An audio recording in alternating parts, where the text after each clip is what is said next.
We drove northeast out of Kingston, Ontario, saddled the shores of the St. Lawrence through Quebec, and turned south into New Brunswick just as the river starts to widen into its impressive gulf. I welcomed the deciduous sparts of bright green and the varied contours of the New Brunswick forestscape after not having breached the city limits of Kingston for several months.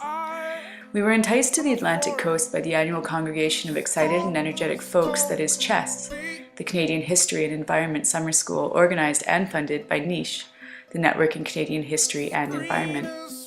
This year, the multidisciplinary group met in St. Andrews by the Sea, a stunningly beautiful town, finally and fully revealed as the fog lifted Sunday afternoon after a weekend of misted faces. As graduate students quite fully consumed by our passion for our research, we could not help but explore the archives, historic architectures, and historic landscapes and waterways as we traveled. Fredericton, St. John, Musquash, St. Andrews, and eventually on to Nova Scotia and Halifax. Kirsten is sifting through the final details of her doctoral dissertation, which explores the intersections of British military culture, ideas and practices of ornithology across the 19th century British Empire. And I am only in the confused state of piecing together my dissertation proposal. For someone trying to sort out the intricacies of my own methodological approach, adventuring through the archives, the woods, and learning from Kirsten's amazing and frivolous approach to her fieldwork are all vitally important to me. Though quite topically different, both of our research engages with similar ideas. Translocal ecologies, as explored by Laura Cameron, fluvial intimacies, central to the work of Hugh Raffles, and the notion of worldly practice, one of Donna Haraway's provocative ways of calling us to interrogate the ways in which humans engage with their environments. And together, Kirsten and I come to embrace the synergistic qualities of collaborative research as we hit the road together. And we embraced the serendipities we encountered as we moved. In Canada, they would stuff them with moss, like the earlier collecting. Right.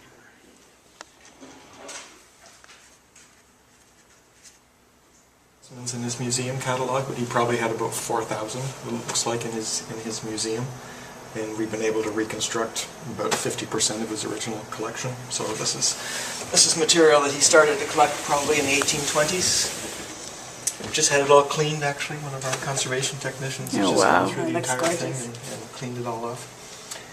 Specimens that had these original numbers on them, we can match with his catalog. There are a few specimens that we still have. They have these little sort of white starburst labels on them down here, and they seem to be pretty consistent on Gesner. So we probably have virtually all his collection. There's just a few little things that are really irritating that are missing, like he had a piece of the Weston meteorite, which was one of the first meteorites identified in the U.S., and no idea. It's not numbered, and I can't identify it as a meteorite. There's probably a little chunk about this big. It may be upstairs. He also had the very first specimens collected from Musquash, a UNESCO World Heritage Site for fish fossils, and they were in his appendix, but they're not here. So if we go through the entire collection, they've been lost or misplaced or taken. Probably not taken because, but we have specimens on both sides of that collection in his appendix. It'd be really interesting to hear about this. Oh wow! Well, Check this out. Yeah. Holy mackerel. Yeah, those are recent, but Those are this is Boardman. Okay, but these are... Or Gesner, I mean. This is Gesner. That's a Gesner number. So would he have collected this around here? Came from Dalhousie. Oh, Dalhousie. Collection of brachiopods that just came in that we're still dealing with some other. So at one point you would have had the fish alcohol collection? No. Well, the Natural History Society may have had some fish, some amphibians. There wasn't really anybody in that group that were particularly interested in in fish. Yeah. Not too much in mammals. Of course, at that point, the snap trap hadn't been invented for collecting these things. And, but most interest was in plants and birds. So you have things like this is from the Natural History Society, the Mechanics Terrestrial Institute. bias? No. Well, the preservation. Well, birds, the preservation. birds and plants. Yeah. No, that was just I'm rephrasing a friend. Anyways. Well, there was an interest in marine life. Gedong had a real interest in marine life. Uh-huh. And I don't know if, is that a name you're familiar with? Sorry? Gadong? No. Oh yeah. Well, yeah, Ganong had an interest in marine life, and they used to have summer camps down along the coast and go dredging and collect all sorts of things. So there was quite a bit of stuff collected, and there's an interest in terrestrial mollusks, and some of that stuff has survived as well. So yeah, so maybe we've got some of the old labels and things. There's some other Gesner material. What's this one here? The stuff in the look at the U.S. sand. Fish Commission. So. When Yeah, was there's a that? Gesner one there. When was the Fish Commission? This is material that's probably traded with the. There's no date on it, but it's probably late 1800s. It's probably material that was traded with the Natural History Society. Laura's Label there. Laura. Yeah. Martha's Vineyard. So. But that's one of Gesner's. That's one of Gesner's. That's a Gesner number there. Yeah. South Carolina. No, there's still lots of work to do, kind of tracking the movements of some of these people. That really helps in trying to reconstruct the collections they made. That's what I've been doing with these officers, just choosing a few. Well, first of all, finding out if there were any birds that in the collections, but tracing their movements and the species they collected and the people they networked along the way. Yeah. Because Adams went off and became an expert on fossil elephants. Yeah. So in Malta, he found a lot of fossils there. So we think that this is an old mill site. Was it called? What was it called? Lancaster Mills, Lancaster Mills. owned by the Jessers. Who Arthur Jesser was. Henry Jesser is a famous British ornithologist, and he came over here to work in the family mill and collected many bird specimens, which are now housed at the Manchester Museum. And his brother as well, Arthur Jesser, was here and wrote, described the area, and now that manuscript is housed at the Library Archives Canada, and we have that today, and we're trying to figure out where the mill was and where the house, Ingleside Manor, where they lived, where that might have been. So the wharves must have been around here. Yeah, you'd have to get into, and that's why you could get into some, what, historical GIS? I don't know. Would it, Old maps, they're at the archives in Fredericton. but to figure out where the, how the water levels have changed, you know what I mean?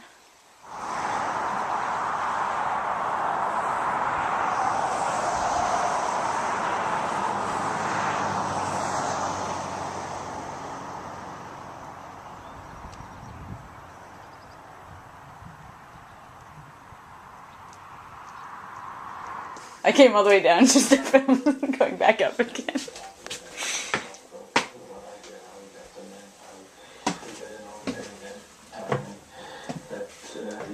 So this is the Fort Point Lighthouse, built in 1855. And I'm going up to the top.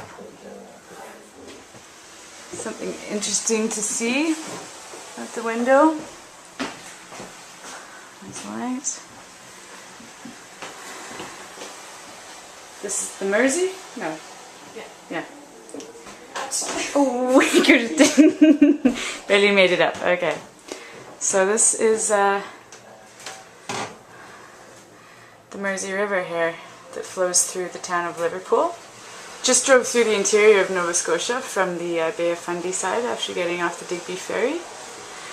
And a lot of active logging going on at the moment, but the Mersey River has been used for a long time as a transportation route for a lot of logs. There's my reflection. Hi. And over here now we have today's pulp and paper mill. But there's been a mill on this site since shortly after the lighthouse was built, apparently. 1860s, 70s. But I'll have to investigate that a bit further. And then we go up, well, the rest of the Nova Scotian coast towards Halifax. And Halifax, here we come.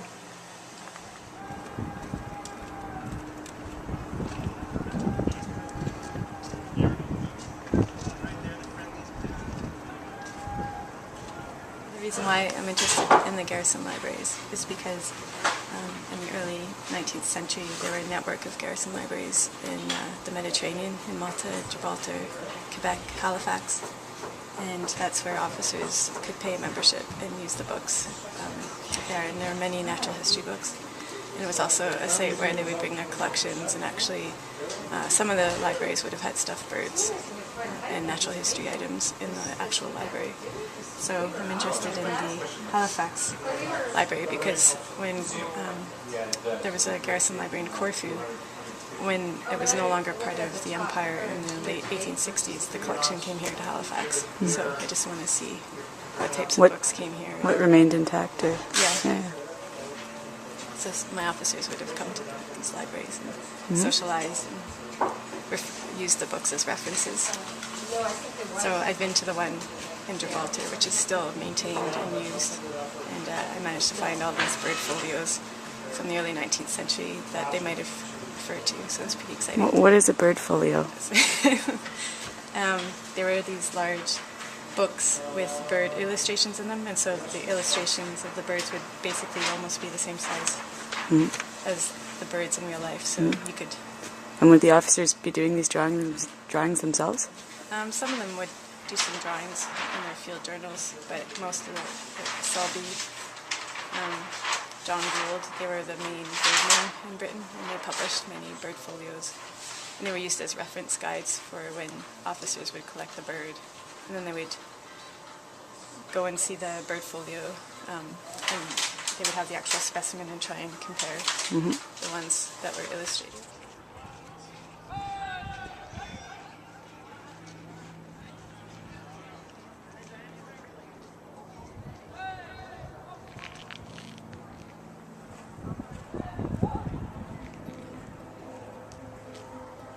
Strong as strong can be.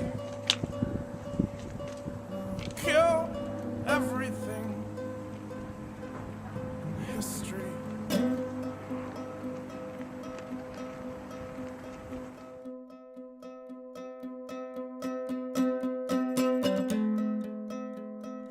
I am a little bird, and I'll fly away from home.